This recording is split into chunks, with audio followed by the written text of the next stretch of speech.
ක්‍රිස්තු පූර්ව 5000කට පෙර ලෝක ඉතිහාසයේ එන විශිෂ්ටතම චරිතයක් ලංකාපුර රාජධානියේ සිට ලොව පාලනය කළා. ඒ රාවණා නම් වූ රජුයි. ඔහු යක්ෂ ගෝත්‍රිකයෙක් වුවද වේද හතරම දත් පඬිවරයෙක්, ශිව දෙවියන්ගේ මහා භක්තිකයෙක්, දේශයේ ශ්‍රේෂ්ඨතම පාලකයෙක් මෙන්ම දක්ෂ වෛද්‍යවරයෙක්ද වුණා.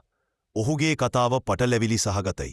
සමහරු ඔහු වීරයෙකු ලෙස දකිද්දී තවත් අය මහා දුෂ්ටයෙකු ලෙස සලකනවා. රාවණාගේ පාලනයටතේ ලංකාව රන්දූපතක් ලෙස හැඳින්වුවා. ඔහු සතු ගුවන්යානා තාක්ෂණය, වෛද්‍ය විද්‍යාව සහ යුද ශක්තිය අසමසමයි. ඔහු සැබෑ රාජ්‍යරුවන්ගේ රජු වුණා. ඔහුගේ ශ්‍රේෂ්ඨතම ලක්ෂණය වූයයි ශිව දෙවියන් කෙරෙහි තිබූ අවංක භක්තියයි. තමන්ගේ හිස පවා දසවතාවක් පූජා කළ මේ රජු ශිව දෙවියන්ගෙන් අමරණීයත්වය ඇතුළු බලවත් වරම් ලබාගත්තා. නමුත් දෛවයේ සරදම එයයි. මේ බලවත් රජුගේ කතාව පුරාවෘත්තයක් බවට පත් කළ එක් සිදුවීමක් නිසායි. ඒ ඔහු සතුරාගේ භාර්යාව පැහැර ගැනීමයි. රාම විසින් රාවණාගේ සොයුරිය වූ ශුපර්ණිකාගේ නාසය සහ කන් කැපීමෙන් පසු රාවණා පලිගැනීමට තීරණය කළා. රාම සහ ලක්ෂ්මණ නොමැති මොහොතක රාවණා වයෝවෘද්ධ තාපසයෙකුගේ වේශයෙන් සීතා සිටි ආශ්‍රමයට පැමිණියා.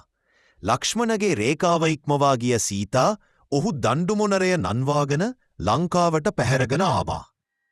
ඔහු රාමගෙන් පලිගැනීමටගත් ක්‍රියාවක් වුවව බොහෝ දෙනාගේ මතය වූයේ මෙය රාවණාගේ කීර්ති නාමයට කළු පැල්ලමක් වූ බවයි. සීතා පැහැර ගැනීම දහස්යසරක් පැරණි යුද්ධයකට මුල රාම හනුමාන්ගේ සහය ඇතිව විශාල වානර හමුදාවක් සංවිධානය කර රාමසේතුවේ ආධාරයෙන් ලංකාවට පැමිණියා. ලෝක ඉතිහාසයේ එන විශාලතම සහ බිහිසුණුම යුද්ධය ඇරඹුණා.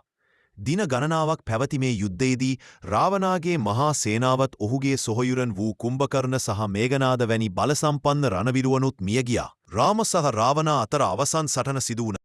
බනසම්පන්න වරම් වලින් ආරක්ෂා වී සිටි රාවණාගේ නාභියට ඊතලයක් එල්ල කිරීමෙන් රාම ඔහුව පරාජය කළා. එලෙසින් මහා රාවණාගේ කතාවේ අවසානය සමිතුහන් වුණා. නමුත් ඔහුගේ පුරාවෘත්තය අදටත් ලංකාවේ සෑම අස්සක් මුල්ලකම ජීවමානව තියෙනවා.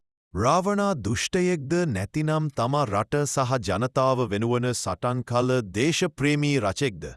විවිධ මතවාද තිබුණත් රාවණා යනු ශ්‍රී ලංකාවේ ඉතිහාසය, සංස්කෘතිය සහ තාක්ෂණය පිළිබඳව ඇති විශාලතම අභිරහස ලෙස අදටත් පවතිනවා. ඔබ මේ කතාවට කැමතිනම් ලයික් කරලා, ෂෙයා කරලා සහ තවත් කතා දැනගැනීමට සබ්ස්ක්‍රයිබ් කරලා යන්න.